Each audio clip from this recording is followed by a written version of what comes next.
Gather round, gather round, gather round. It is Tuesday night in East Lansing. My name is Jim Comparoni, publisher of SpartanMag.com.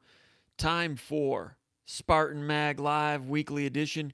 Going to be talking Michigan State sports for about an hour or so. I always say an hour, end up going an hour and a half. I don't know. We'll try to keep it down to an hour. Got about 12 questions here from our viewers over at SpartanMag.com. We ask them to post some questions, mailbag form at the Underground Bunker message board. Those are subscribers at SpartanMag.com, and we field those questions here in addition to your questions live here in the chat area. Always a good time. We've not, I don't mean to chance it, but the last couple of weeks I think we've been okay with the microphone. I've got a different USB cord. I think we're okay. A lot of crazy stuff to talk about regarding Michigan State football, specifically Big Ten football, and what is going on with some of the different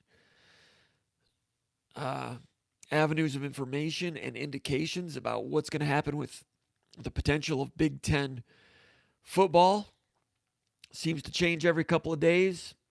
I meant to reach out to one more source about things, but I'll have to get back to about that over at the Underground Bunker message board. I don't think he'll be texting me here tonight, but a lot of strange things happening there. We'll talk a little bit of recruiting. Makai Bayer, the linebacker from New Jersey, some stuff going on with him. Nothing positive for Michigan State yet. Not anticipating anything positive either. Don't mean to give away all the farm there, but I'll just give you, for those of you that can't watch the whole time, that one looks like it's getting away from Michigan State. We've got 12 or 13 questions. I think 12, a little bit of basketball to begin with, and basketball at the end as well.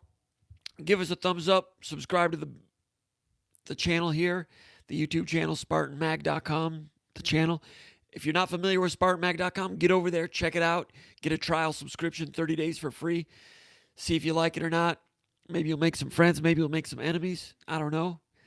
Not many enemies. We try to keep it good. Sometimes have to play like a recess attendant in the 5th grade and separate people. Cooler heads prevail. But we're all from the same family, are we not? Michigan State people broadcasting live worldwide from East Lansing, about, I don't know, maybe 2.25 miles from Spartan Stadium as we sit right now. I'm going to have to measure that someday, see exactly how close we are to the athletic complex over at Spartan Stadium, Breslin Center, those type of things. And we always enjoy having feedback from our Michigan State fans here, SpartanMag.com subscribers, the Spartan Maggers, tuning in every week to talk Michigan State sports.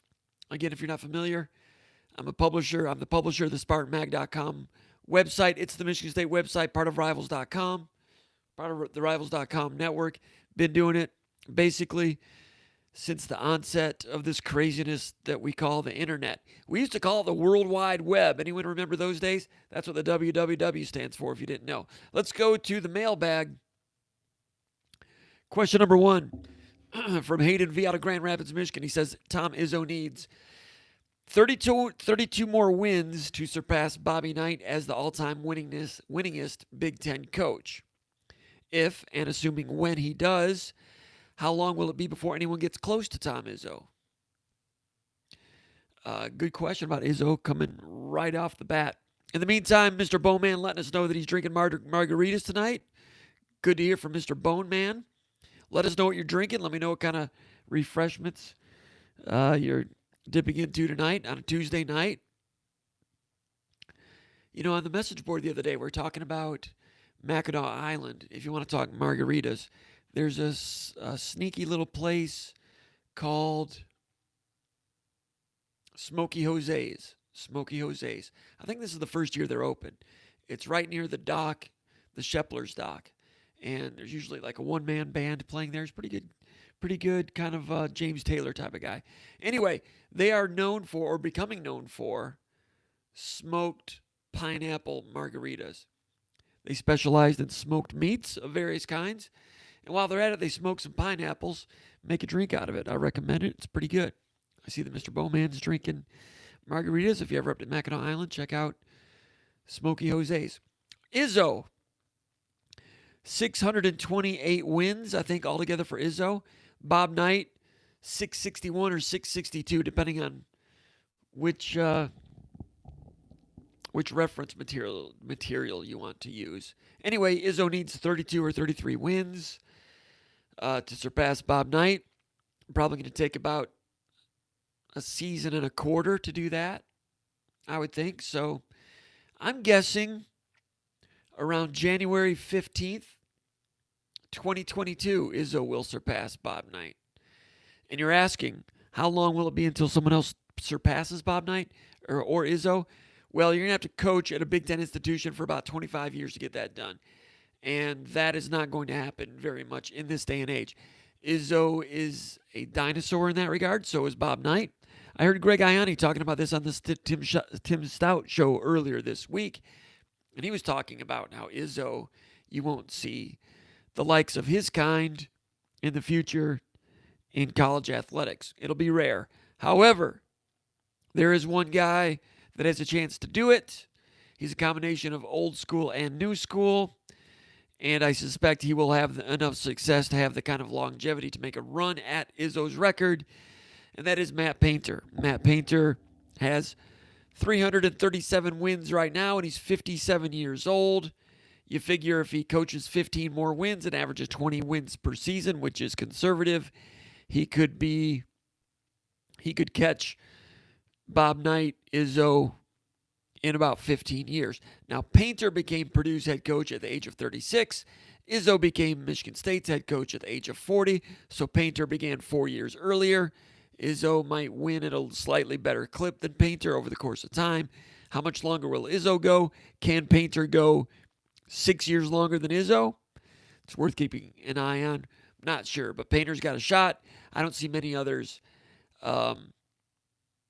in today's realm of college basketball and the pressure and the energy and the expectations needed. I don't see many others making a run at it, but Matt Painter is going to have a shot. Question number 2, MSU Polo from Rockford, Michigan he asks, any updates on Audrey Estemae or Makai Bayer? And he says, thanks, Jim. Makai Bayer is the guy I mentioned at the top of the show. He is linebacker from New Jersey, a 3-star. I think he's a 4-star type of talent. Quick and fast and physical and smart. Good linebacker. I think can play in the slot or at kind of the inside will. Not really the middle linebacker, but the weak side linebacker. But not necessarily. Not a middle linebacker, but I think he can play either of the outside linebacker positions. At this time last week, it was looking very favorable for Michigan State. It looked like Michigan State was going to get Bayer. He was going to visit Michigan State, and we reported he might also visit Nebraska, and Ole Miss was in there a little bit. Well, yes, he did visit Nebraska. He flew to Nebraska last weekend, and then he canceled his planned visit to Michigan State. Canceling that visit, well, at the time, he didn't make the visit. We didn't know it was a cancellation at that point. But he didn't make the visit, which was a little bit of a yellow flag, if not a red flag. Then a few days go by, and we heard he might be rescheduling it. Then today, he announced that he will be making a decision this Friday. And with that, a lot of predictions came in that he was going to commit to Nebraska. I talked to my contacts who covered the Huskers. They looked into it, and they confirmed that he is indeed expected to commit to Nebraska on Friday, having never visited Michigan State. So what happened there? I'm not sure. He was giving a lot of indications that he was very interested in Michigan State. I think Michigan State coaches thought they were in very good position to get him and get a visit from him. But he flew to Nebraska, flew straight home. Now, if he had driven, would he have driven past Michigan State to go to Lincoln first? Probably not. But since it was a flight, flew there first. Nebraska has a way of rolling out the red carpet, no pun intended. In some ways, it can be an impressive place. Meanwhile, Michigan State's in good shape for Audrey Estemae, running back. He did visit Michigan State, about a week and a half ago. His quote is that it was an amazing campus. His teammate, Gino Vandermark, offensive lineman from St. Joe's, Montvale, New Jersey.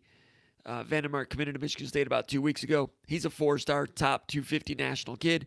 Estemae's a 4-star running back, national top 250 kid. I thought there was a really good chance Michigan State was going to get all three of those excellent New Jersey prospects to go with Kevin Wigginton. a 3-star prospect from New Jersey, offensive lineman, to potentially give Michigan State 4 New Jersey players in this recruiting class. Instead, I think Michigan State is still the leader for Estemae. And I think Michigan State may have to settle for 3, and they would like to get 3 from this class from the state of New Jersey. You're asking me what's the latest on Estemae? Well, there was a good update on him from NJ.com, NewJersey.com newspaper out that way. They do a good job. I want to mention them. We've been trying to get a hold of him for more quotes, but they've got an inside track to him, having covered him in his high school games. They did a good job with a pretty extensive report with quotes about each school. And he likes Michigan State a lot. He backed away from saying that he was going to commit to Michigan State, as has been kind of hinted, basically, from our site and around Rivals.com. He says that's not quite the case. He likes Michigan State. Rutgers is still in it. As many of you know, his former high school coach is running backs coach, the new running backs coach at Rutgers now for new Rutgers head coach Greg Schiano. So Rutgers going after him full bore. Michigan State trying to hold Rutgers off. He has some interest in visiting Arizona State, but that's not going to happen anytime soon unless the official visit situation is lifted, which could happen here in the next few weeks. And Kentucky's also in there as well. So it's been looking good for Michigan State, but a lot of work to do there. And Makai Bayer getting away was met with some heartbreak on the SpartanMag.com message board, Underground Bunker message board at SpartanMag.com today. A lot of heartbreak there. And that's for a 3-star linebacker. If this 4-star running back were to get away, there would be even more severe heartbreak. Understandably so. He's a big-time candidate, big-time prospect. Michigan State's been in good shape for him. If he gets away, that would be a heartbreaker. Right now, Michigan State, we still think is the leader, but a lot of work to do there still. Question number 3 from Spartan Jat. He says, what's with all the 9-1 hype on Twitter about? 9-1, September 1st, what's all the hype? Well, after he posted that, West Michigan Spartan went ahead and answered the question and said today, September 1st, is the first day that college football coaches can contact recruits directly. And essentially, this is when the recruitment really begins in terms of electronic contact. FaceTime, telephone, that type of thing, September 1st. So on Twitter, you saw a lot of recruits mentioning which schools they'd been hearing from, and Michigan State playing up the ones that they had contacted, as are other schools as they go along. Question number 4, Macklin JB from Rochester, Michigan says, are you hearing about any traction with 2022 Ohio recruits? 2022, that would be the juniors. Ohio high school, the high schools finished or began their season last week. So Ohio State kicked it off with the high schools. They are playing. So film is going to be coming out on those juniors real soon. And Big Ten coaches are going to be happy to review some of that film. There won't be any film of Michigan kids until the spring, maybe. So I wonder if that's going to lead to Ohio recruits getting even more evaluated than they normally would be. In the meantime, Michigan State did reach out on September 1st to a handful of notable Ohio recruits. And Spartan Insight, Jason, intern for SpartanMag.com, had a really good list today of 2022 recruits that Michigan State has reached out to. You can find that thread at the Underground Bunker message board. 3 players from Ohio of note that he mentioned. Derek Shepard, defensive tackle, 6'3", 300, defensive tackle from Kettering Alter, ranked number 80 player in the country. So he's talking about a top 100 national kid. Mel Tucker reached out to him himself. He spoke with Mel Tucker. So they made Derek Shepard know that Michigan State's interested in him, made him feel wanted, made him feel special with the head coach reaching out. Derek Shepard, defensive tackle, Kettering Alter, junior right now, another junior. CJ Doggett from Pickerington Central, same high school as Xavier Henderson, ranked the number 20 player in Ohio, 6'2", 285 defensive end. And he told our Spartan Insight that his name is Spartan Insight. For those of you that are not familiar, he does a good job keeping track on some of these things. CJ Doggett, the defensive end from Pickerington Central, was planning or is planning to FaceTime with the Michigan State staff tonight. That happened a couple of hours ago. Have not gotten back in touch with him to confirm that that took place.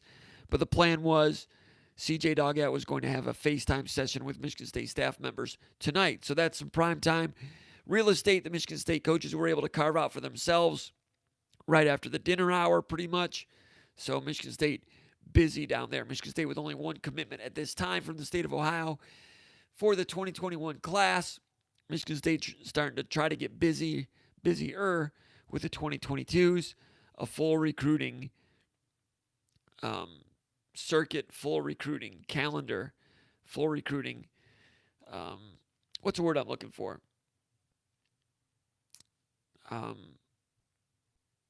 Full recruiting year for Mel Tucker with these guys, as opposed to getting on them in February. He'll have a full chance to chase these guys around. Mel Tucker, a native cycle. Thank you, Hayden Fisher. A full recruiting cycle. Thanks. It's not the last time that's going to happen to me. I've been having trouble finding the right words a lot lately. It's getting older. Maybe I need more water. Not sure. Anyway, so, Mel Tucker, a native of Ohio, says Ohio is going to be an important part of his recruiting in the future. Maybe not a great year for the 2021s in the state of Ohio. Got off to a little bit of a later start. Did not have any camps this summer to get acquainted with these guys. But these ones, Mel Tucker is kind of starting off with the same starting line. Well, with most of all the other coaches around the Big Ten, basically is starting off with the same starting line. It'll feed into, hopefully, a basketball season, some junior recruiting, some fall visits. Well, not for football games. Not with any fans in the stands anyway. And a full regular recruiting cycle with Mel Tucker hitting his home state. It's going to be interesting to see if he gets more going this time than he did for 2021. Also keep an eye on Alex Afari, ranked number 12 in Ohio. He is from West Chester, Ohio, Lakota West High School. Go ahead, post some questions. We will get to those in a moment. I'm going to go ahead and post on Twitter just to let people know we got this going on. Appreciate your patience. Appreciate all the SpartanMag.com subscribers out there all over the country. Always have a lot of fun talking with you guys over at the Underground Bunker message board. And also the Final Forum basketball message board.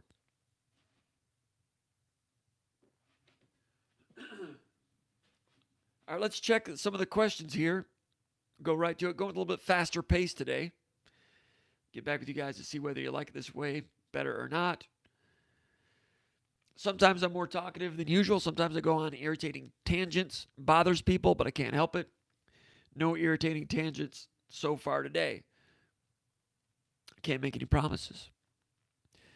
All right, so Carter 0917 says, "Hey comp." I think that's the first time Carter 917. I think that's the first time that he was the first one to show up. So thanks to Carter 917, or is it Cartero 917?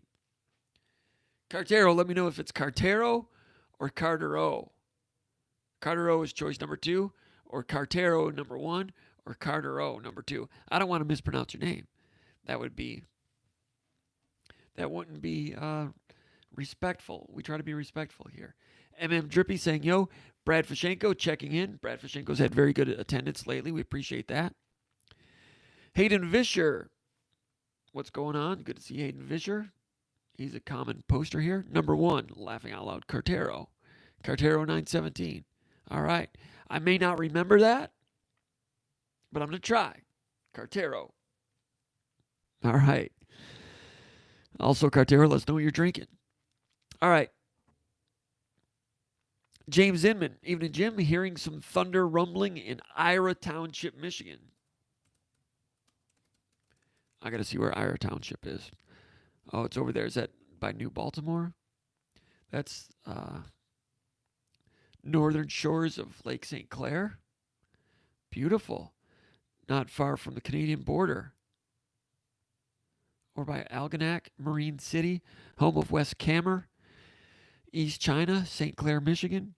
Not far from, would that be Sarnia over that way? No, Sarnia's up north of that.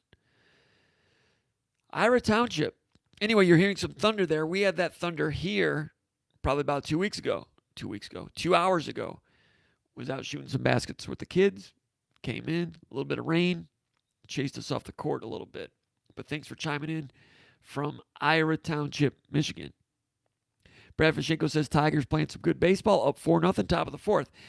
That's good. When I was doing preparation for this, Christian Stewart had just driven a home run, low ball pitch.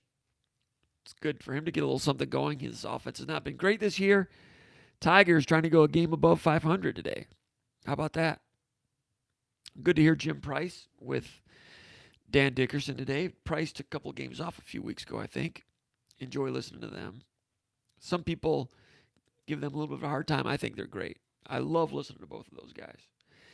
Mr. Bone Man already established his presence.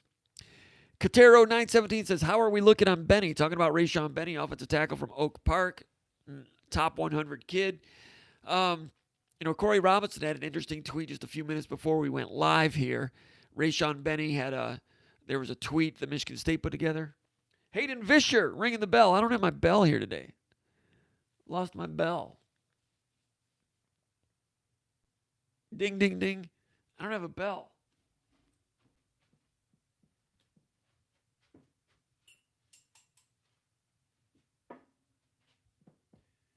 Like to ring the bell, can't. This makes a noise sometimes. Is that good enough? Hayden Vischer, thanks a lot for the personal sponsorship. We really appreciate that. Thanks for your personal sponsorship, SpartanMag.com. Appreciate all your support and the questions you ask every week. The bell, I don't have the bell because I don't have the bell cow.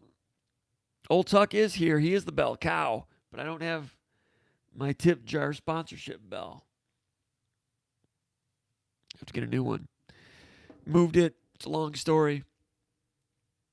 But anyway, Rayshawn Benning, Corey Robinson had an interesting tweet a few minutes ago. Corey Robinson does a great job as the recruiting anchor for SpartanMag.com. Justin Thind doing a great job as an internship, SpartanMag.com. Conan Dyke always doing a great job. Conan Dyke with a good story today, quoting Antoine Simmons, Michigan State linebacker, talking about various things, including Antoine Simmons remaining impressed with Chase Klein. Chase Klein's going to be a sophomore linebacker whenever Michigan State plays football again. Rayshawn Benning, good offensive tackle. That one was trending toward Michigan for a long time. Still is, most people think. However, Rayshawn Benning still leaving the door open. And a lot of these recruits, they like Michigan State's style on a lot of things. They like Mel Tucker. But Michigan already had a pretty good lead with some of these in-state guys. Michigan, there's a lot of Michigan fans in the state of Michigan, obviously. They've got a lot to sell. So Rayshawn Benning, Michigan State put together an edit for him, a graphic, and I think he retweeted it, and he kind of made a comment, Rayshawn Benning did, saying, building my brand, retweet, or something like that, trying to get a blue check mark, I think it was. By the way, I've never tried to get a blue check mark on Twitter. People have told me that it would help in some ways, but I've just never been a blue check mark type of guy. I've just never really needed a blue check mark. Would it help gain dialogue with recruits? Maybe so, and that's what someone told me. Well, that's one reason people told me I should look into it, but never been interested. Not my thing. Anyway, so Rayshawn Benning retweets the Michigan State edit, and he said something about trying to build my brand, and apparently, as Corey Robinson noticed, many Michigan State football staffers retweeted that Rayshawn Benning tweet. I think Corey said more than 20 Michigan State staffers retweeted the Rayshawn Benning tweet within a few minutes of him posting that. So there's an edit. Rayshawn Benning likes it. An edit is like a little graphic with him with Michigan State stuff on. He retweets it and says, yeah, working on my brand, trying to get that blue check. And I think at least 15, maybe 20 Michigan State coaches retweeted it like immediately, which shows Rayshawn Benning. It's a signal to him that they're watching him and he's important to them. Little things like that can add up. Not a bad day for Michigan State with Rayshawn Benning today. Not ready to say that tips the scales, but if you're a Michigan State fan, what you're seeing there is that relentlessness that Mel Tucker is talking about. Blong John tells us 27 Michigan State staffers retweeted it. That's significant. You do some of those things and you show that kind of love, that registers. I'm sure the Oak Park coaches noticed that too. Relentlessness. That's it. I mean, Michigan State maybe falling behind for Rayshawn Benning in recent months. Michigan State, they don't care. Going to stay on it, stay relentless. It was a relentless day on September 1st for Michigan State for that senior. So how are we looking?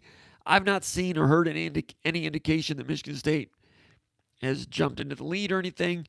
I'm still hearing, Michigan's in there pretty strong, but that one looks like it's not over. Rob South says, "What's up, fellas?" Good to have Rob South here. He always has really good attendance, good support here at SpartanMag.com. So, interesting news day around the Big Ten. Today, let's see, it began with the President of the United States, Donald Trump, tweeting that he had met with Kevin Warren. I'm not making any political statements about Trump. And, you don't need to hear what I think about that. I'm just reporting what happened. I posted it on the Underground Bunker message board because it had a direct impact, or it's directly speaking about Big Ten recruiting, Big Ten football, Michigan State part of the Big Ten. You have the leader of the free world talking about how he wants to see football.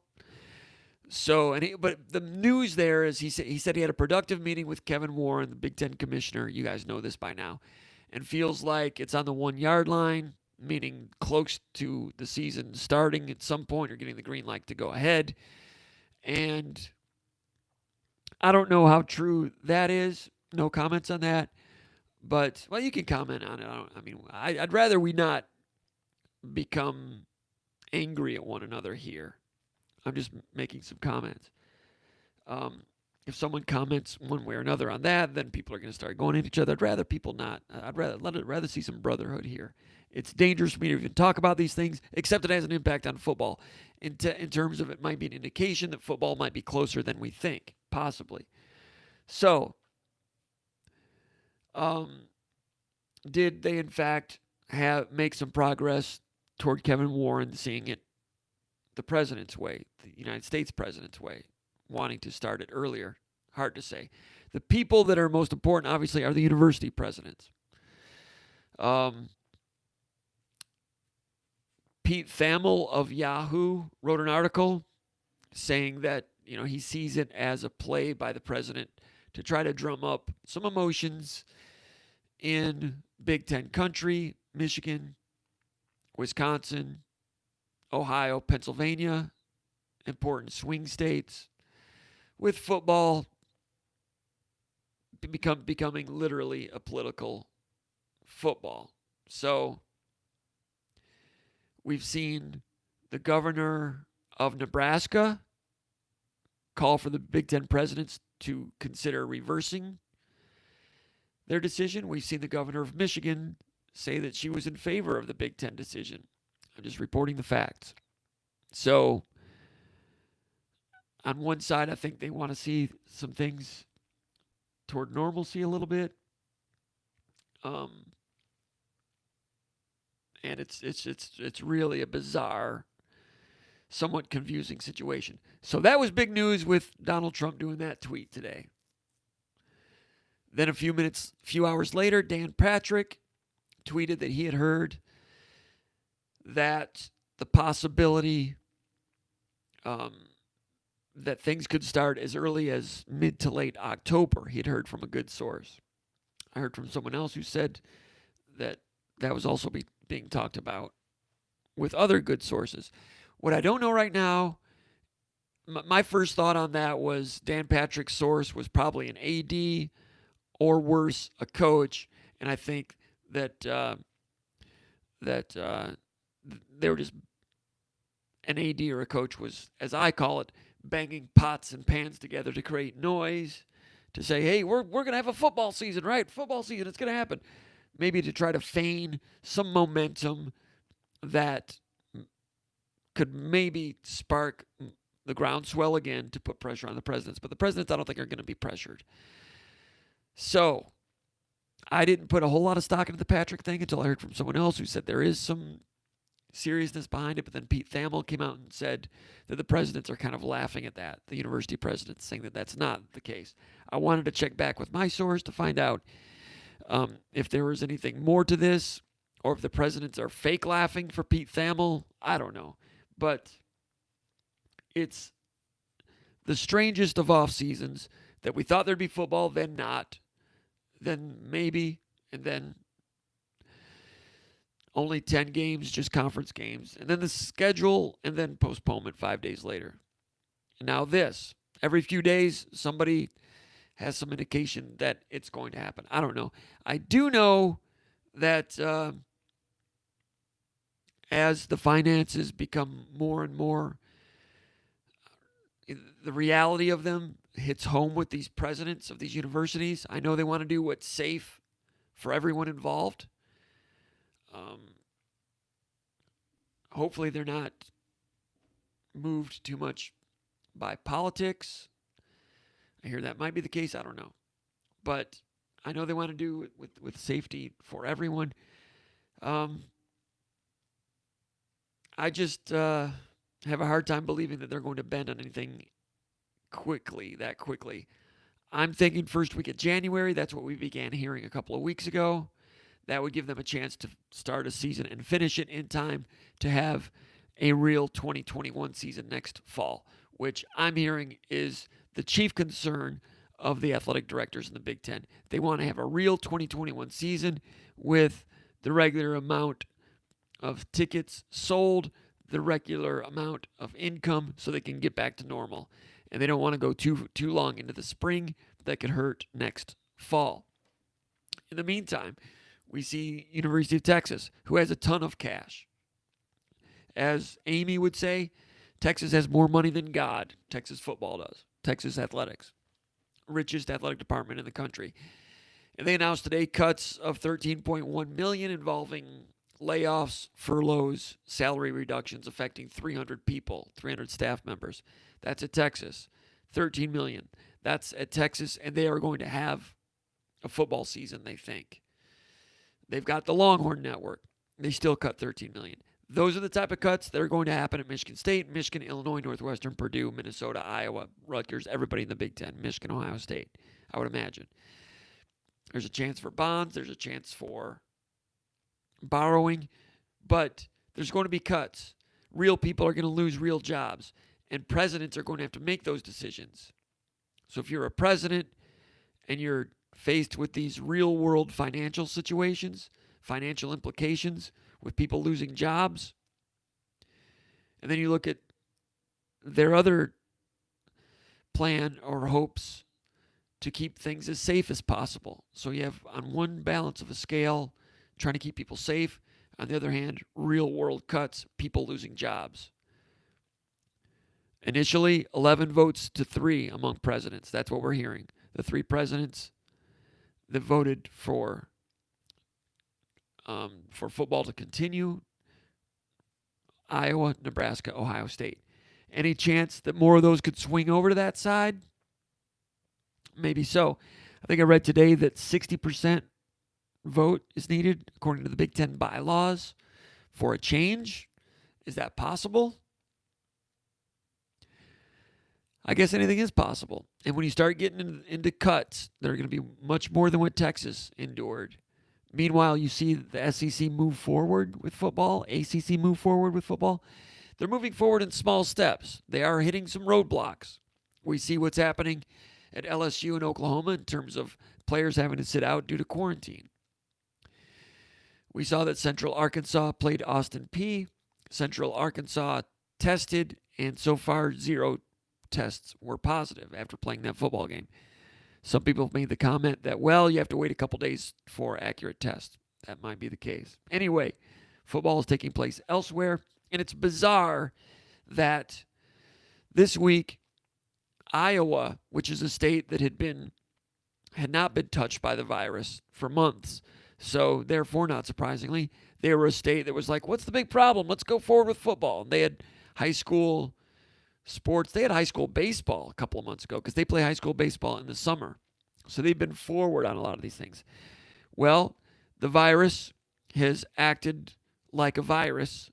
That's what viruses do. They act like viruses, and it finally crept into Iowa. Now, was it Ames, Iowa, in the state of Iowa? They're having more of an uptick than anywhere in the country, I think I read today. It's like each state has their turn of having the highest spread. Then it goes down like a virus does, right? I'm just a sports writer, but that's what I read. I don't know. My point is this. Iowa was gung-ho toward having football, and then in the last few days, the last 2 days, Iowa Hawkeyes shut down all athletic department practices for the short term because they had an outbreak. I don't know how many were on the football team, 9 or 10 if I remember correctly. So football shuts down. 1 day later, Iowa State from the Big 12 announces they're planning to have 25,000 fans for their home opener against Louisiana Lafayette. 1 day, the Hawkeyes of the Big 10 shut down.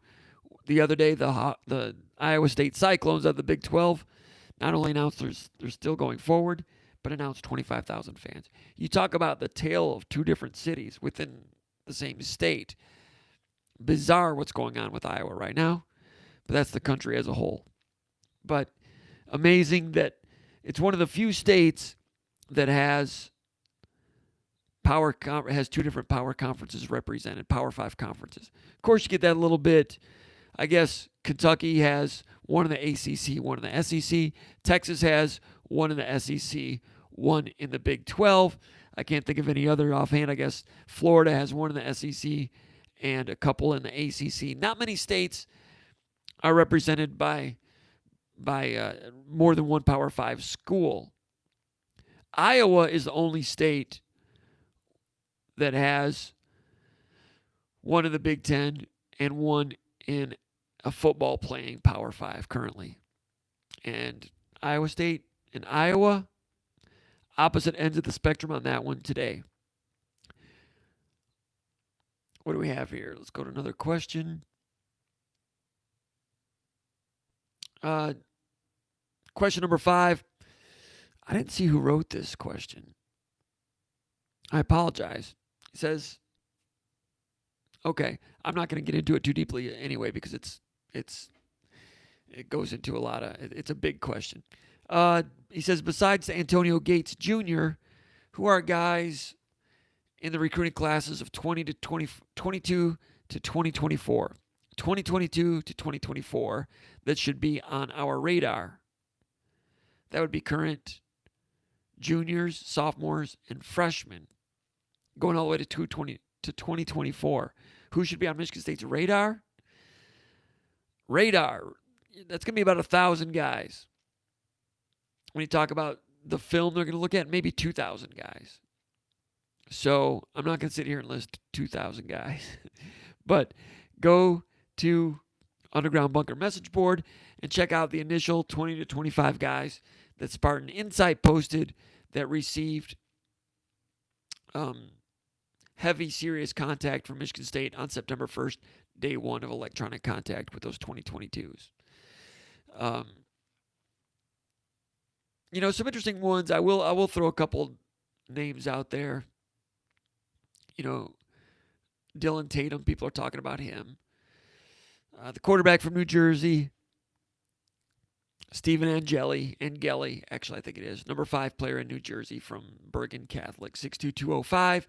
He said that Mel Tucker and Jay Johnson and Jake Reiling all reached out to him today. Jake Reiling is an offensive intern who works with quarterbacks and was also an intern with these guys at Colorado. So Mel Tucker was busy today, reached out to a lot of recruits today. We're going to look into that a little more deeply. I would not doubt that Tucker reached out to more recruits than other head coaches in the Big Ten. I'm sure other head coaches in the Big Ten reached out to some. I have a feeling that nobody reached out to more than Mel Tucker. Dylan Tatum is the guy from West Bloomfield. He had an interesting tweet today, but he's kind of, I don't want to say baiting, but he's encouraging a lot of follows and positives from Michigan, Ohio State, Michigan State, and others. Possibly could be a top 100 athlete type of guy at West Bloomfield, a little bit of running back, a little bit of slot receiver, a little bit of linebacker, real good on special teams. That's just when you look at his sophomore film. He's a junior right now at West Bloomfield, no fall season. He said that he heard, quote, basically from the entire staff, unquote, at Michigan State. That's according to our thread over at the Underground Bunker message board by Spartan Insight. So Michigan State making a real run at Dylan Tatum. They had him on campus last winter. Was it the Michigan State-Michigan basketball game, or was it Michigan State-Ohio State basketball game? I think it was the Michigan State basketball game. Michigan State was able to have a junior day. He came up as a sophomore for that. There was a little 8-day window in which Mel Tucker was able to see recruits on campus. That was when the visit period began for juniors and before the COVID shutdown. That's also during that window when Hampton Fay came and visited, the quarterback from Texas that Michigan State got a commitment from. All right. Question number 6 from Sparty, who hails from Pawleys Island, South Carolina. He says, hey, Jim, I'm jonesing for some Michigan State football and game day festivities. He says, is there a Comparoni Power Index about concession items at Spartan Stadium? He says, my personal favorite is the ice cream cookie sandwich, followed by the hot dog. Okay, likes the ice cream cookie sandwich. I would agree with that, especially in September. Not so much a fan of that when it gets colder out. But I have to say that I am not an expert, not an authority on Spartan Stadium game day fare. As many of you know, I am gluten-free. I've had to be that way for about 3 years. It's inconvenient, but I feel better, a lot better. And when I go to Spartan Stadium, there's not much there for me. In the press box, Michigan State is terrible in terms of the food they serve to the press. I know that's a press problem. It's not your concern of yours. You know, back in the old days, 10 years ago, and for the previous 100 years, Michigan State was known for having the best press box food in the Big Ten. Michigan State took a lot of pride in that. But there were some sports information cuts, and sports information department decided to cut funding there for the press food in order to I don't know, hire more interns or something. I can understand that, I guess.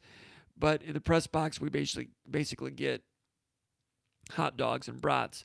So that's why I'm not complaining. But here's my point. I can't eat hot dogs or brats. You know, I would go down, for the first year, I would go down and I would order food from the concession stand just like the fans did. And I used to get a hamburger down there and take the bun off. And I've done that with chicken sandwiches at Breslin here and there. And just eat it with a fork and knife if I can find a fork and knife. So no, I'm not an authority on that. Sadly, I bring my own lunch to the press box. I usually eat turkey sandwiches. Hate to disappoint you. Turkey sandwiches with gluten-free bread, yogurt. So yeah, I'm that boring. So you're asking for a Comparoni Power Index for concession food at Spartan Stadium. I had some hopes for chicken and waffles a couple of years ago, but then I had to go gluten-free, and I never really got to hit that. I'm not sure if that was any good or not. It's got potential to be good, but I value the input here. I think somebody talked about soft pretzels. I can respect that, certainly, but I'm not sure Spartan Stadium is known for great food. They try, but they're basically run-of-the-mill, as most stadiums are. So I'd like to help you on that, but I really can't. In terms of gluten-free hot dogs, I've only seen, I think, one place that had gluten-free buns, maybe two. I think Wrigley Field did. I was at Wrigley Field last August, and I want to say they had gluten-free buns. I was at a West Michigan Whitecaps minor league baseball game a couple of years ago, and they had gluten-free buns for hot dogs, and I was happy about that. It seemed okay.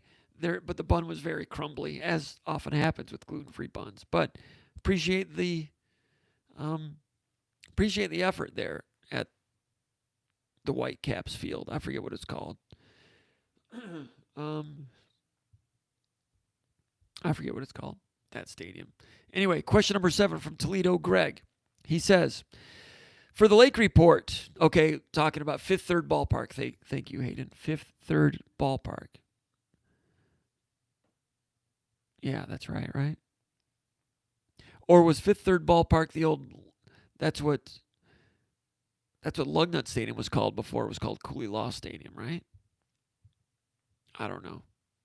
Fifth Third, is that what it is in Grand Rapids? I should know. I don't know that.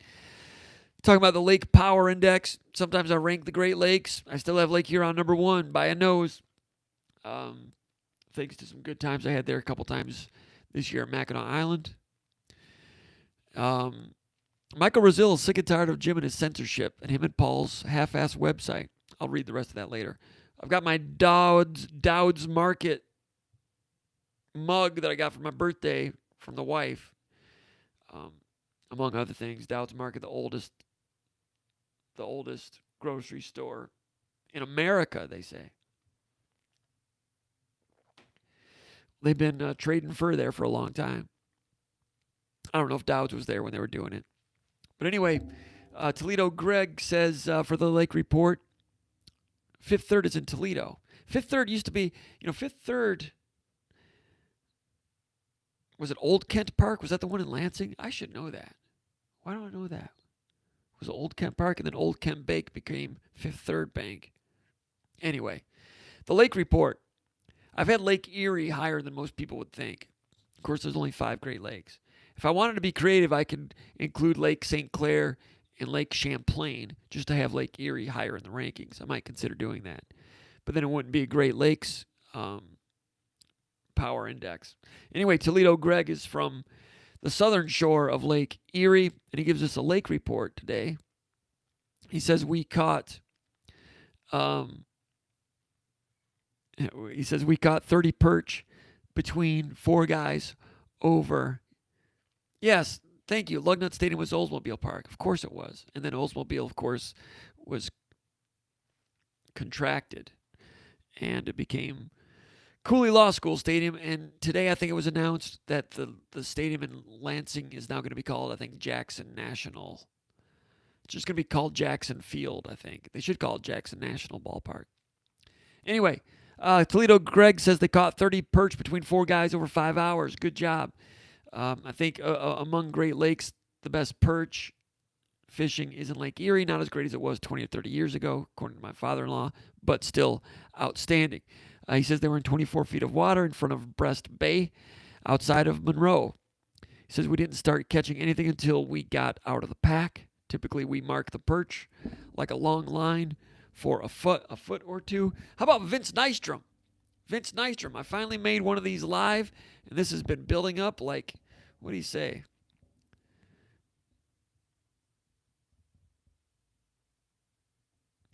Vince Nystrom says, I finally made one of these live, and this has been building up like a skins game. No question. Just want you to know how great these SpartanMag lives are.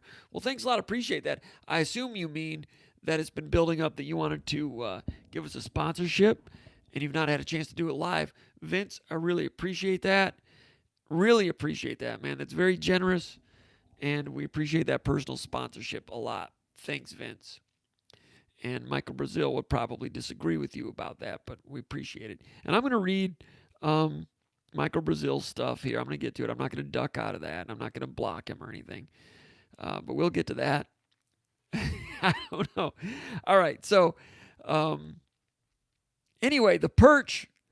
My father-in-law always tells a story about when they went perch fishing as a youngster out in Lake Erie when it was frozen. On the Canadian side, from the northern shore, he went out with his cousin or something, and they were drilling into Lake Erie. And back then, they were kind of breaking the ice with a spade. And he said his cousin had a hole going, and he had a couple of lines down. And my father-in-law said before he had gotten his hole punched, his cousin already had like 20 perch caught. And they came back with perch in bags, stringer full, in their pockets, everywhere. And back then, in those days, in that part of Canada, they lived off the land a little bit. So bringing back that perch was a big score.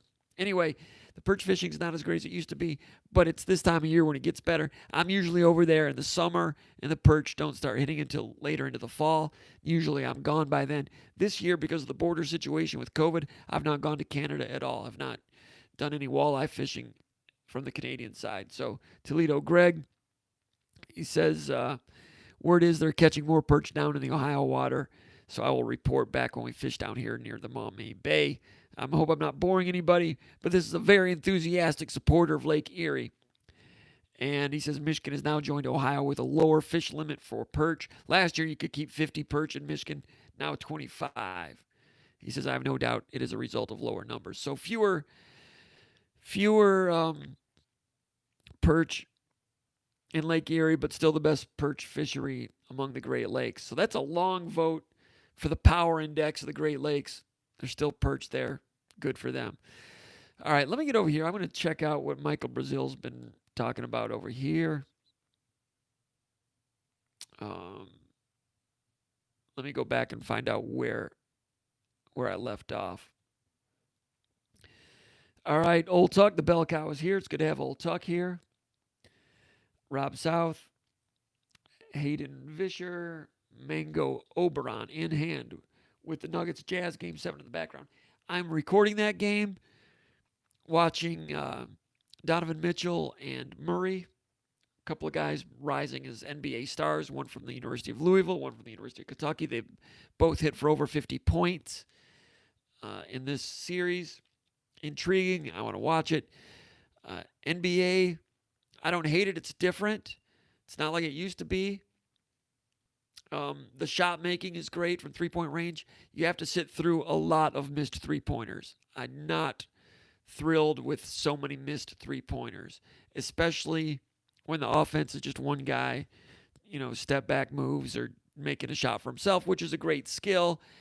I'm just more entertained by an offensive set off of screens that results in somebody getting an open shot.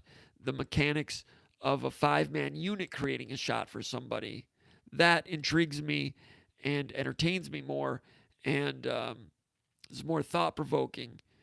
And I find that I just like that form of basketball better than one extremely talented individual creating a shot for himself. Brad Fishenko coming in strong. Wow. Appreciate you guys with the tip jar and the personal sponsorships. SpartanMag.com, Brad Fishenko, and Vince Nystrom, and Hayden Vischer, all you guys. Thanks a lot. One of these days, we're going to be able to have some drinks in real time in a real place, someplace like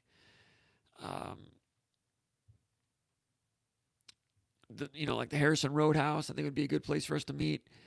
Spartan, maybe the Hall of Fame Cafe, some night like on a Friday night before a home football game. We'll have to get together. I would like to do this show at some point from one of those watering holes and have some of you guys hanging out while we do it. Doing it the night before a game would be interesting. I don't know how much viewership we'd get the night before a game, but that's when I know a lot of you are in town for a home game. Might be an interesting mix. But anyway, I want to hang out with you guys and pour some drinks and tell some lies that way in real time. How about a bar in Indianapolis before the Big Ten Championship game?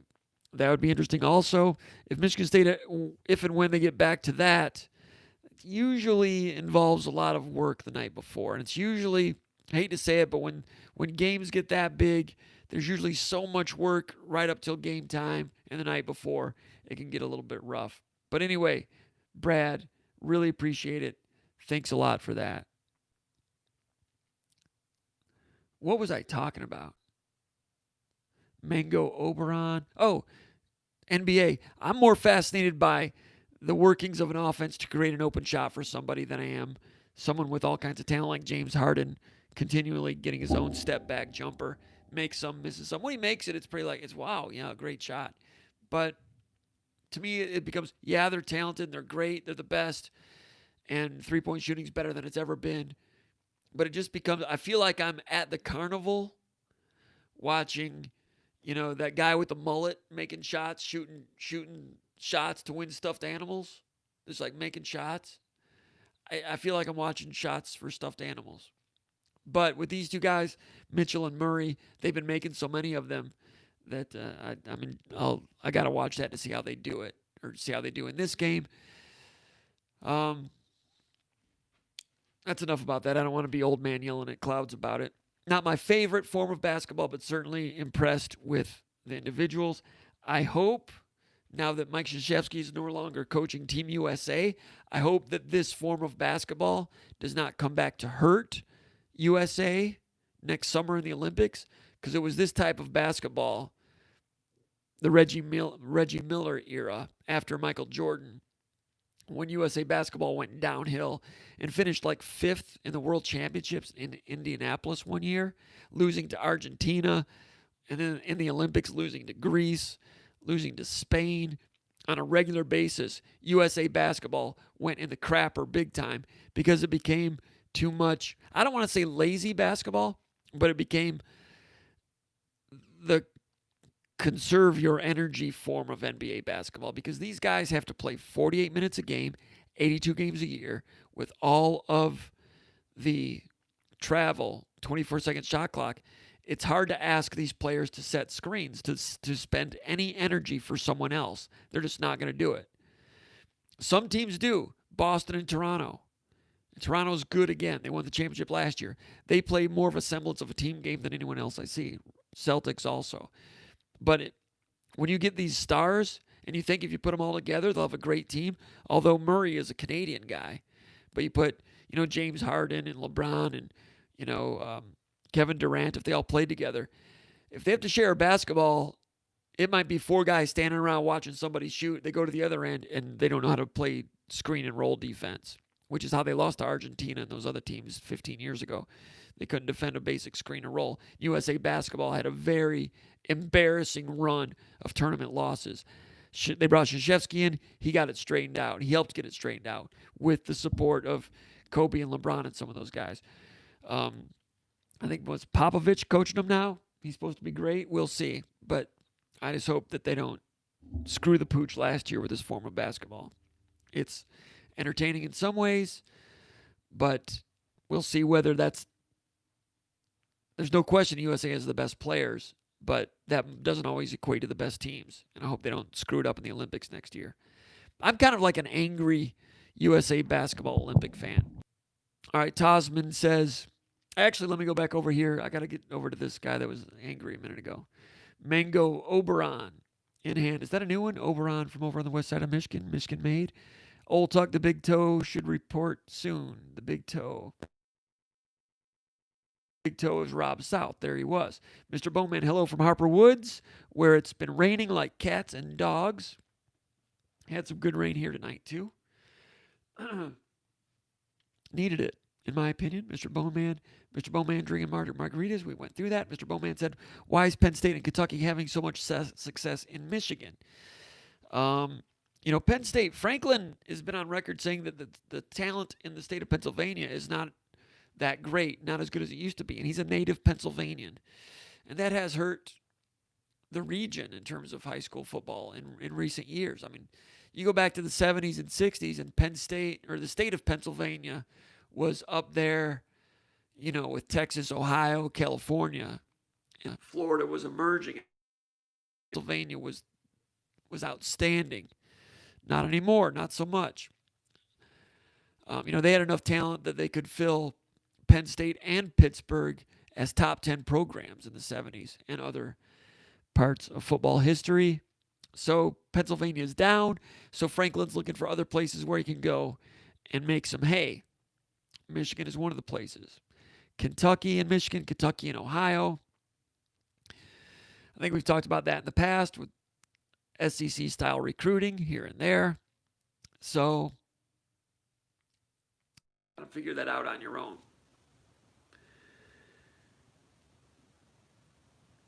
And, Kentucky's not far away. What is it? You're talking from Detroit, Lexington is what, 5 hours from Detroit, right down I-75? I mean, Kentucky is in the region. I'm kind of surprised Kentucky's not done more recruiting in the state of Michigan. And in the last 5-6 years, Michigan State has run into Kentucky in recruiting in Ohio in a big way, and Kentucky has kind of taken over the spot as number 2 recruiter in the state of Ohio. And any program that is the number 2 recruiter in the state of Ohio invariably becomes a top 20 program. We've seen it in the past with West Virginia. We've seen it with Michigan State. Boston College, when O'Brien was there, was doing really well in Ohio. Glenn Mason did well in Ohio when he was at Minnesota. If you're number 2 in Ohio, you're going to be strong. Kentucky's been number 2. And Kentucky, I don't know what took them so long over the course of history to really zero in on Ohio like they have recently. It was just a matter of time. Now they're making it happen. You go into Ohio, you're in Kentucky, a couple hours away, and you can play against the SEC. It's an easy sell. Michigan State has lost players to Kentucky in Ohio. You think that Ohio is a border state, a Big Ten state, but in southern Ohio, those kids are closer to Lexington than they are to East Lansing, easily. Hayden Fisher says, Spartan Insight just made an article free about the thread a few minutes ago. Go check it out. Gordon Tonona says the kid from Toledo that ended up signing a pro baseball contract. Any word on him? That was what, Jace Bowen? Was that his name? Minor league baseball has been laying off a lot of players. That's a great point, my man. I hadn't even thought about that. But you know what? He had already signed that contract. But like you say, that rule changed 15 years ago where you could get paid in minor league baseball and still play college football. That's really interesting. Jace Bowen, was that his name? That was a D'Antonio recruit. Whether or not Mel Tucker would circle back and go after him, I don't know. He's probably not heard of the kid. It's interesting how little some of these coaches know about last year's players. I mean, we did an interview with Kapilovic, the offensive line coach, in April. We're talking about players, and I said, just for clarification, has Cole Chewins decided not to come back? And he didn't know who Cole Chewins was. So, as recent as that, they probably don't know about that kid. But you make a great point that I'm sure he's not playing baseball for anybody right now because there is no minor league baseball.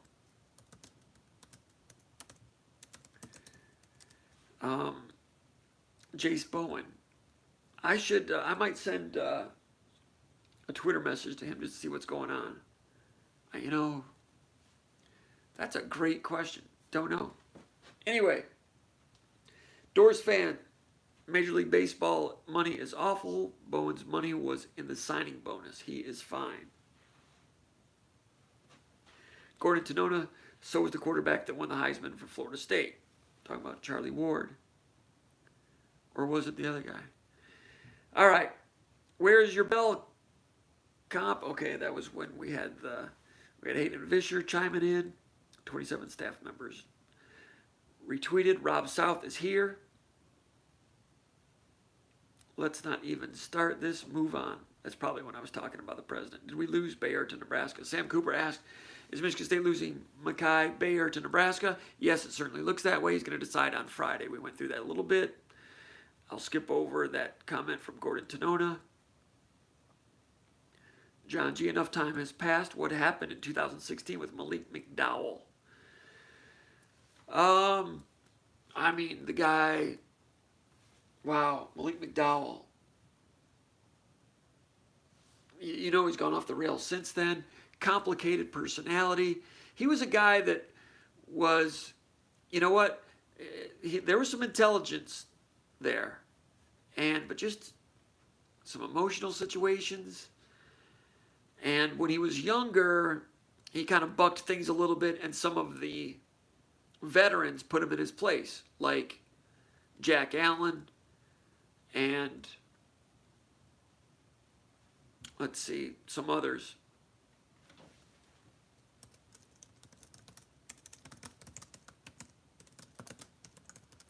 Shalik Calhoun. Some of those guys put him in his place, and he was humble enough to respect that and acknowledge that. Those guys moved on. There was a big vacuum in leadership. Those guys moved on. The new leaders, Riley Bulla had a hard time being a leader. you had that crew, John Reschke and some of those other guys. That was 2016 during that election.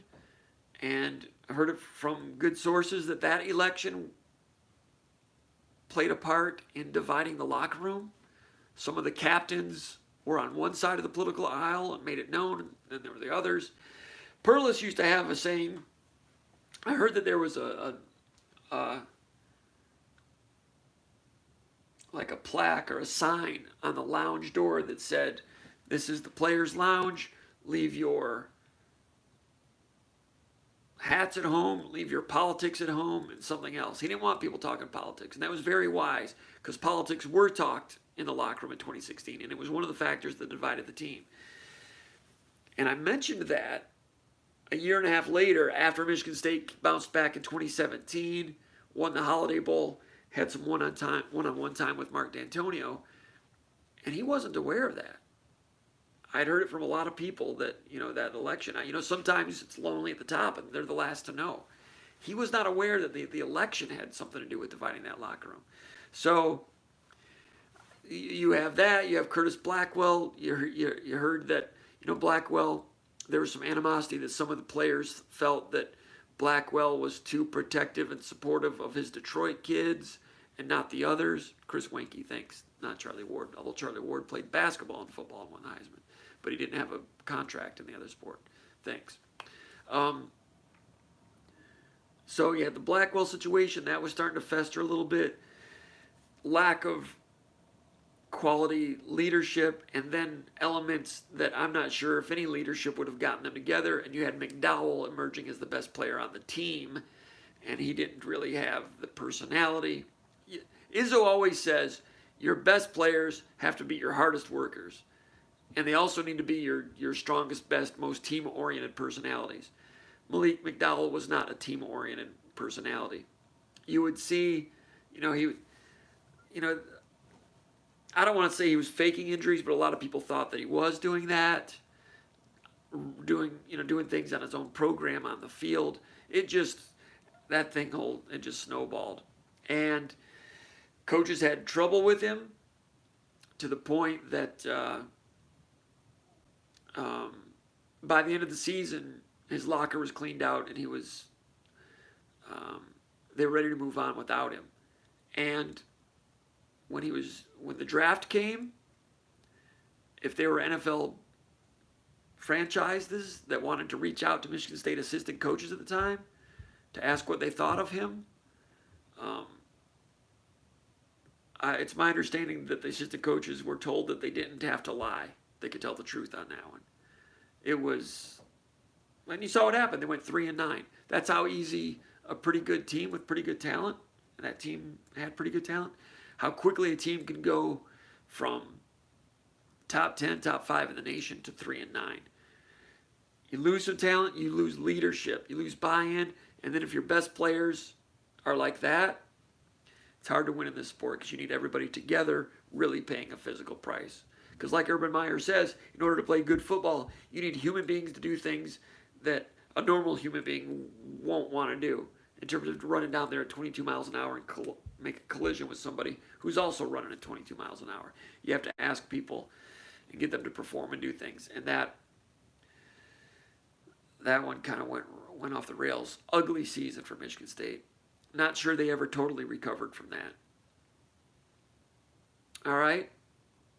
Tasman asks over at the mailbag. He says, this may be a tough question to answer, but how would you rate momentum in football recruiting right now?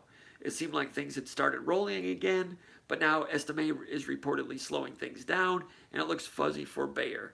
Yeah, the Bayer thing is a disappointment. I think he's an excellent linebacker. They're not going to get him. That's a big disappointment. Estemae, Michigan State looked like they were in good shape for him. I think they still are, but a lot of work still to do there. You have Rutgers in there strong. Arizona State trying to get in there strong as well. Work to do. Michigan State's going to be working hard. And, I wouldn't say that things are slowing down. Michigan State got a commitment from Gino Vandemark, a week and a half ago? You get a 4-star commitment from an offensive lineman, an offensive tackle. I mean, Michigan State's had trouble with offensive tackles for years. They get a 4-star offensive tackle from New Jersey, not in your backyard, but going out there and getting someone like that, that's terrific. So I don't, you said things seemed like they're starting rolling again. There's still momentum from that. That lasts more than a couple of days. It does hurt with Bayer. It does hurt with Estemae. They got some work to do there. It's a tough competition for Estemae.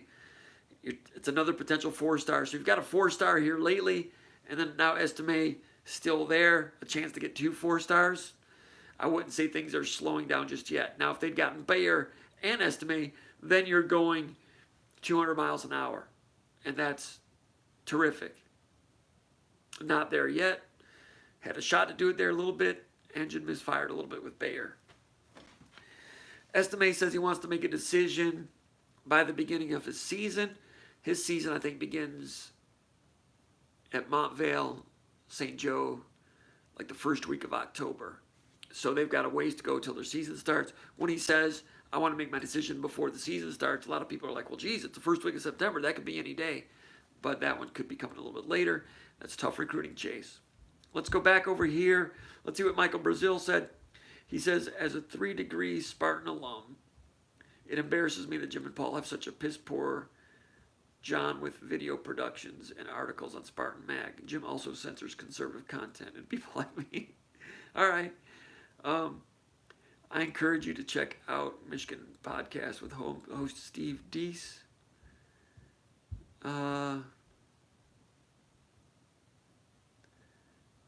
Has Michigan memorabilia in the background. This never happens here. Yeah, we don't have Michigan memorabilia in the background here. No, we don't.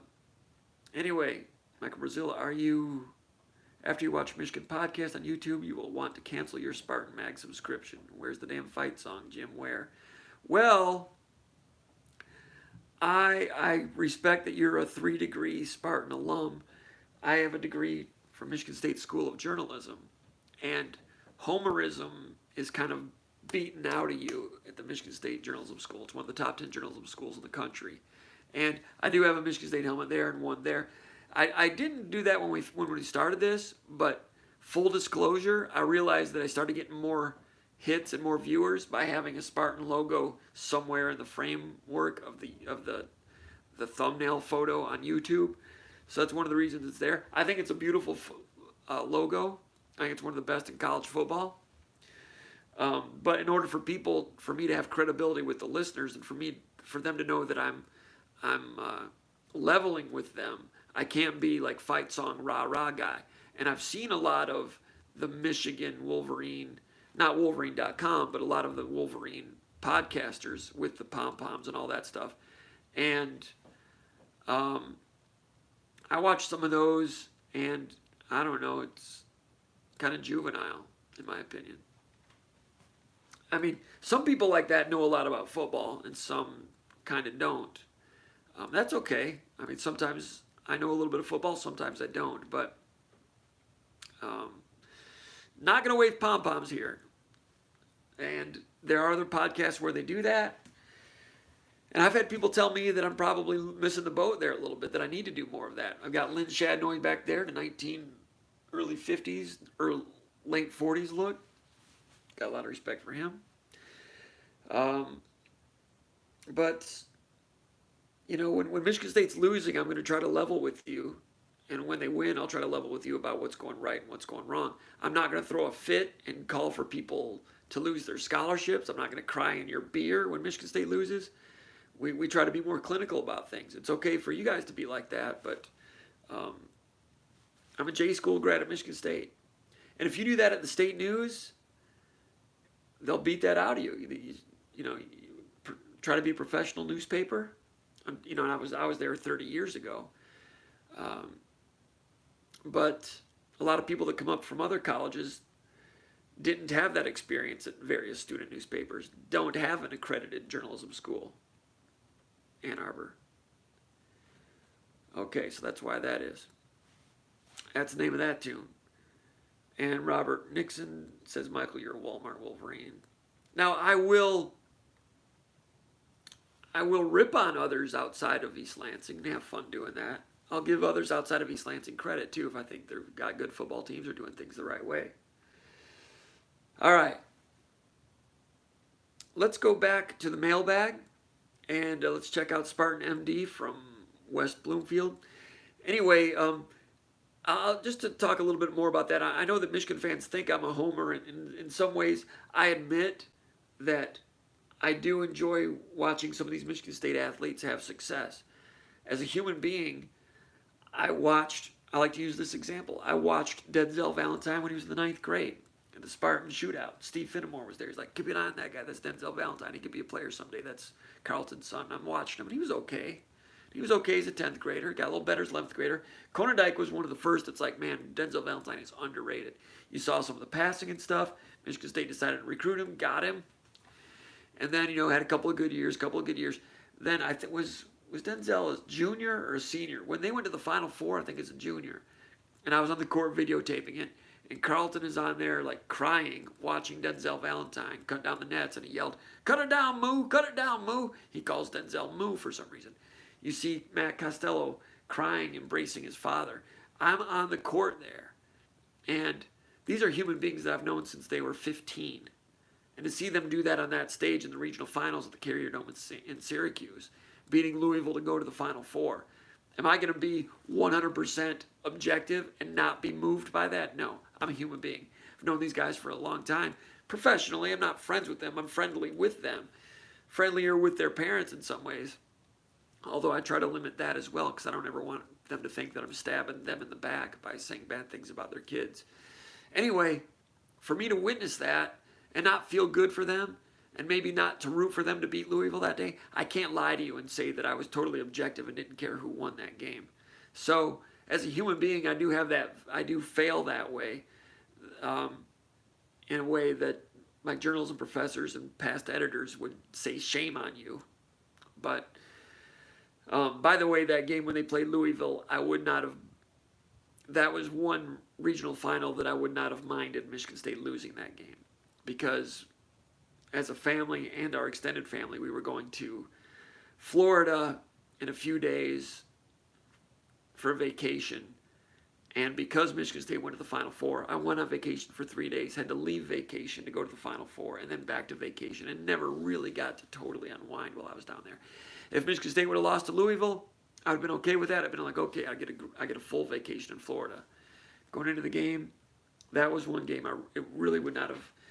I was close to 50-50 on that one. Not supposed to have a rooting interest, I know, but sometimes you root for the story. And rooting for the story at SpartanMag.com, the good news story is usually going to be more well-read than a bad news story. So that's all part of it. Anyway, Spartan MD from West Bloomfield says, any news on West Bloomfield running back Dylan Tatum? I talked about him a few minutes ago. And Orchard Lake St. Mary's 2022 point guard Kareem Rozier. Dylan Tatum, the athlete running back from West Bloomfield, 10.9 in the 100 meters, I think legit 4.4 speed. Watching his sophomore film, I like the way that he cuts and slashes and gets north with an economical number of footsteps. He doesn't have to take 3 footsteps to turn. He can just do it with one step and go. That's 10th grade film.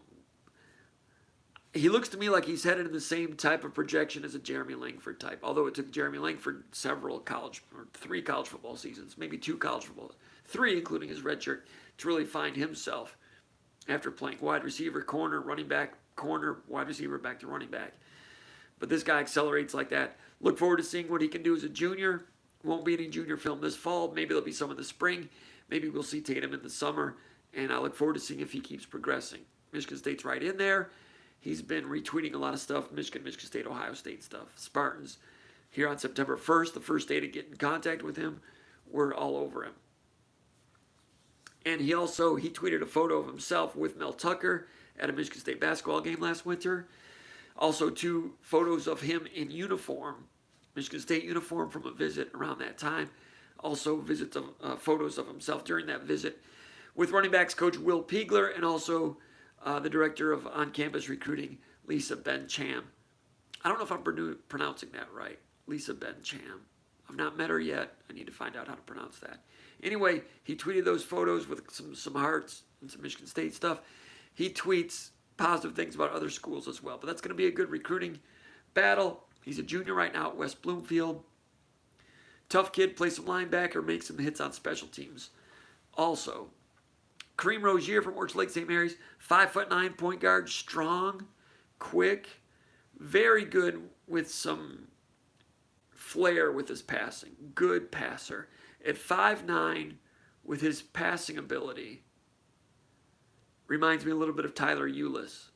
I know Tyler Ulis became a national top 30 guy, but when Tyler Ulis was a sophomore, he was short, and he was kind of overlooked by recruiters. Michigan State had a shot at him. It was Travis Walton's cousin. Michigan State passed on him to go after Tyus Jones. Did not get Tyus Jones. Too late to go back after Ulis. Ulis became great. Transferred to a school in Chicago. Calipari at Kentucky came and got him. Kareem Rozier reminds me a little bit of Tyler Ulis. Now you look at his film. I've not seen him live. I mean, you watch his film and he makes all his shots, obviously, because highlight film, you make all your shots, which drives me crazy. When our guys are out shooting video, and I tell Conan Dyke, I'd rather see video of every shot the guy attempts in a game. If you have because I want people to see the shots. I think it's useless. I could make a video, a highlight film of Tum Tum Nairn making all his shots, and you would swear he was Steph Curry, right? In a given game, I want to see all the shots, not just the shots he makes. Anyway, Rozier, the way he pulls up, in that one film, I think he made 4 3-pointers against Brother Rice. So when he's making a three, it's not like it's a prayer as it was with Tum Tum here and there at the end of a shot clock. Nothing against Tum Tum, but the confidence with which he shoots, mixed with his ability to penetrate with some quickness and some strength for a little dude, as a player reminds me somewhere between Tyler Ulis and Xavier Simpson, a young Xavier Simpson in there. The stop and start, no look passes, strong first step for the drive and dish. Haven't seen much drive and finish from him, but Izzo, back on June 15th, that was the first day that basketball coaches could call recruits. And Izzo talked to Kareem Rozier. He was one of the guys on his list, and I can see why he's the type of guy Izzo likes. They've got to make decisions, though. But that kid from Orchard Lake St. Mary's, one to watch. Matt in Grand Rapids says, what are your expectations for Elijah Collins whenever Michigan State plays football again? Got to think he's going to be a 1,000-yard rusher, Matt. Michigan State's not had a 1,000-yard rusher since Jeremy Langford in 2014. Elijah Collins almost got there last year. And you remember, this time last year, I said Elijah Collins was the best runner, the best ball carrier of the running back stable. And at that time, Hayward had played and Ladarius Jefferson had played. They both played as true freshmen ahead of Eli Collins. Eli Collins redshirted. The other two were better with pass protection, so they played earlier. And they had some moments as ball carriers, but Eli Collins, I said, was the better runner of those three, even though he redshirted. And then season started, Eli Collins better with his pass protection, and he jumped those guys, and those two transferred out. Connor Hayward changed his mind, came back, I think partly because when he entered the portal, he didn't get as much interest from other schools as he expected. Asked if he could come back. Mel Tucker welcomed him back, which was interesting for a program that kind of needs to clear scholarship room. Eric from Greenville, South Carolina via Owasso, Michigan says, can you tell us anything regarding info coming out of the Dan Patrick Show? Actually, I talked about that earlier. He says, thanks, Jim. Love everything about SpartanMag. The only thing is that I heard from some people that there was some smoke to that. And then Pete Thamel from Yahoo said that presidents were kind of laughing at the Dan Patrick information. It still comes down to the presidents, and there might be some presidents that are laughing, but I suspect there might be 2 or 3 other presidents in the middle that might be potential swing voters that could make this interesting. Thamel has his sources, but do his sources speak for all 11 presidents that voted in favor of postponing? Or does his source speak for 1 or 2 or 3 of them? Don't know. And I think we've got the last question here. MSU Pat from Atlanta. Then we'll get back to the chat area. MSU Pat from Atlanta, Georgia says, what have you heard on player development for the MSU basketball team this summer? I've seen some positive comments from Tom Izzo on the web recently. What players are you hearing have made the most progress?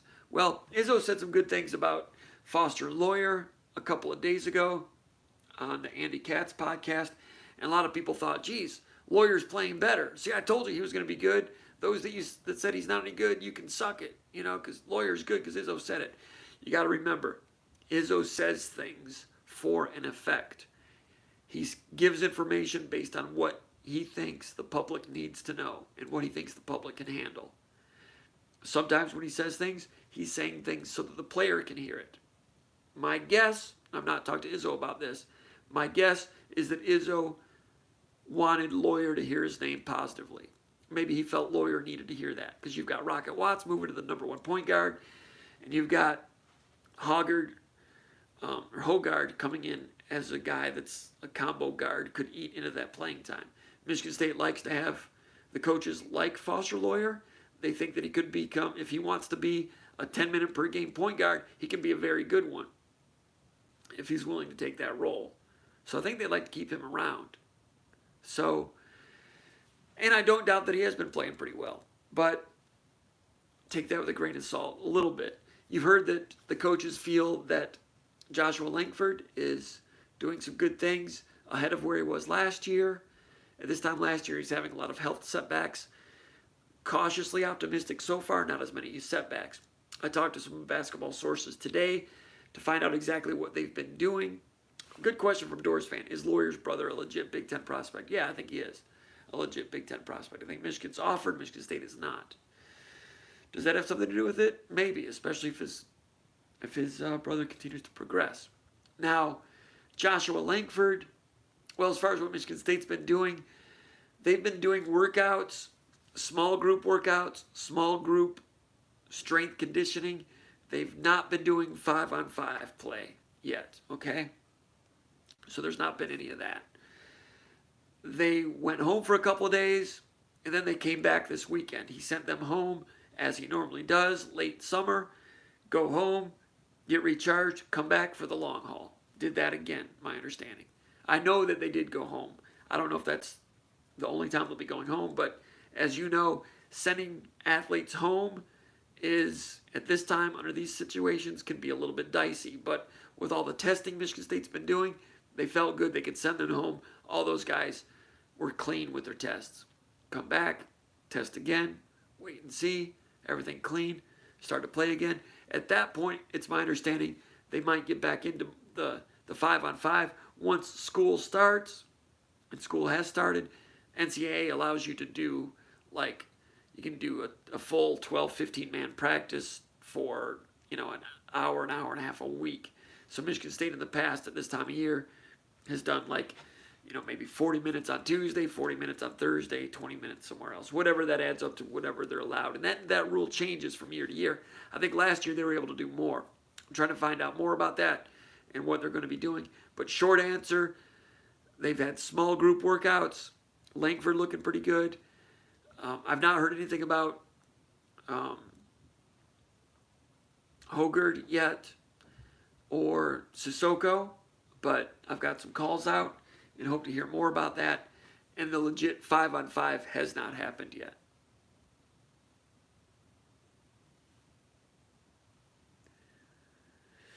All right, let's go over here to the chat area. Who will be the starting quarterback for Michigan State this season? Tyler Simmons asks. That's a question we get every week.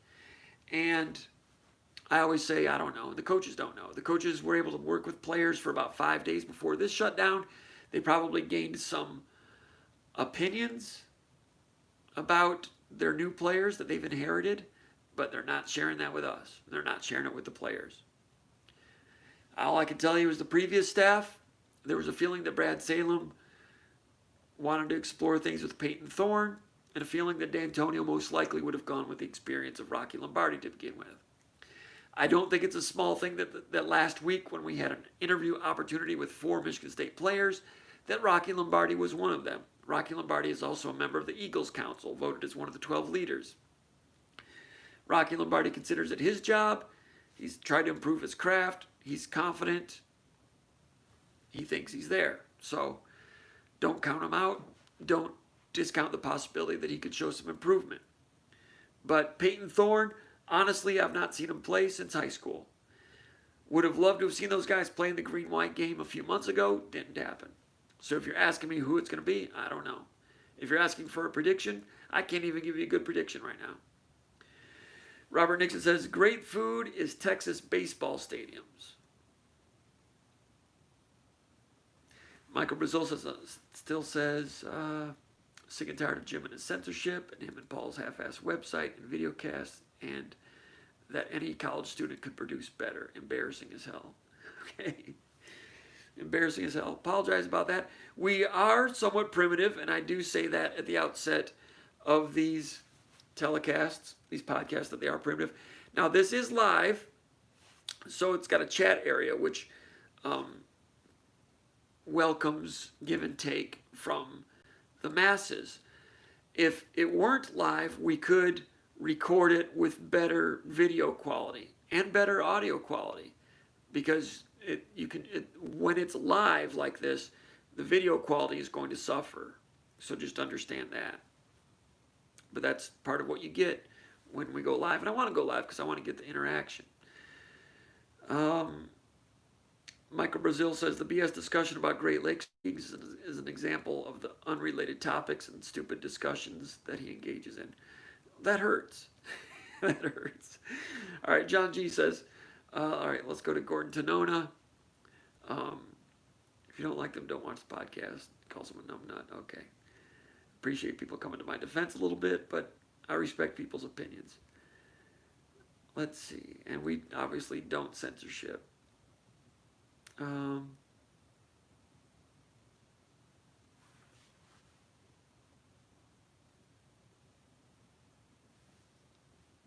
What do we have here?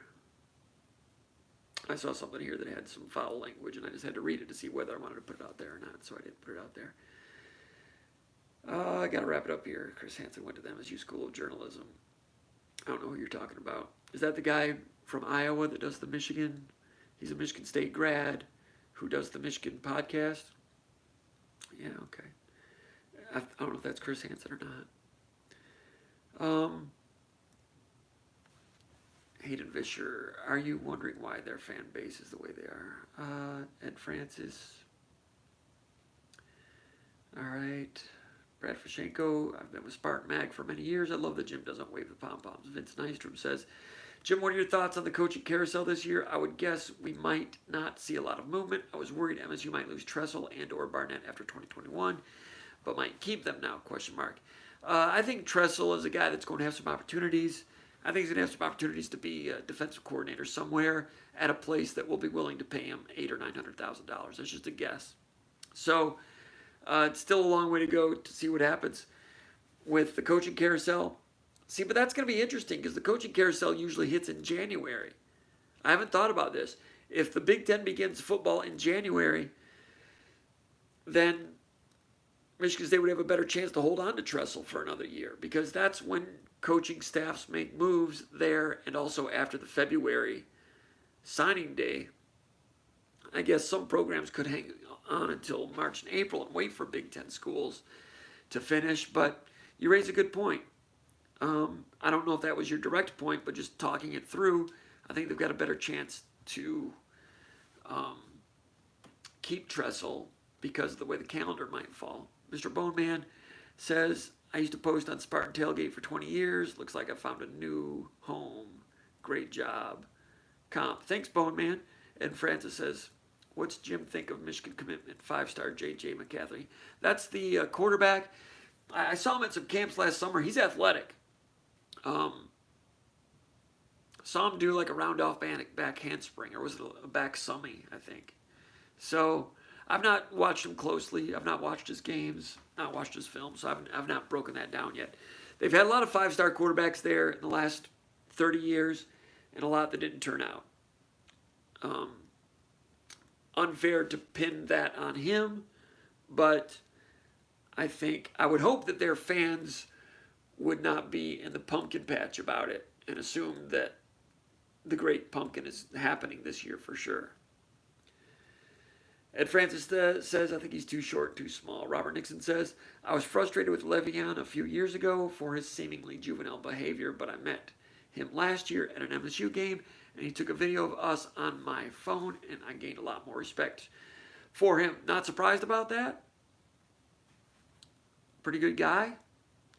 Has had some situations, but a lot of us have had some situations. Detroit Spartan says, at least you didn't have a head coaching search to deal with while you were on vacation in Florida, comp. It's a good point.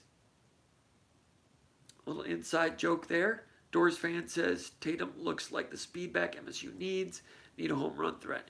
I would agree. He's got some speed. And like I say, he can cut and make that cut with economical footwork. Robert Nixon, do you guys think this is Imani Bates? Do you think he'll reclassify to the 2021 class? I think that. That's the plan that I hear. And, that's the plan people are talking about. His dad says no, but his dad also said he would most likely stay at Ypsilanti High. But then some things happened. They created a new school. I think he'll reclassify. The sooner he gets to a chance to really capitalize on his value, the sooner he'll do that. And that means reclassifying. I think he does have an interest in going to college and experiencing that. I think his dad would like for him to go to college and get some coaching tutelage from Izzo. If he can do that and get paid while doing it, if name, image, and likeness goes through, then all the better for all parties concerned. Gordon Tenona says, I met Eli Collins, Peyton Thorne, and Jaden Reed last month. Classy young man. Collins is bigger than I would have thought. Yeah, Eli Collins keeps getting bigger. One thing I liked about his high school film way back in the day from U of D Jesuit is that he was a hard-hitting linebacker. He was a full-contact football player, both sides of the line. I think that serves him well as a running back, especially as he turns 21 and gets older. Just some talks about Izzo and stuff like that. Michael Muscari says, Jim, you need to make someone a moderator during these live and keep trolls out of the chat. Yeah, we've had moderators that have helped in that regard. I've got a few, but they're not here tonight, so I was kind of working without a net. I appreciate your concern, but it's all part of the fun. Gordon Sedona says, remember to find out about Jace Bowen. Okay, I'll do that. And we're going to close out now. Appreciate everybody chiming in and being a part of it here at the SpartanMag.com, SpartanMag Live broadcast from East Lansing, Michigan. We'll see you next time, next Monday. Plan to be back for that. Well, Monday's Labor Day, so it might be next Tuesday. Anyway, appreciate all the help and the sponsorships from Hayden Vischer and Brad Fashenko and Vince Nystrom. Thanks a lot, guys. Thanks to everybody for tuning in. And thanks for those that say good things about SpartanMag.com and the stuff we have going on here. We'll see you next time. Thanks for tuning in.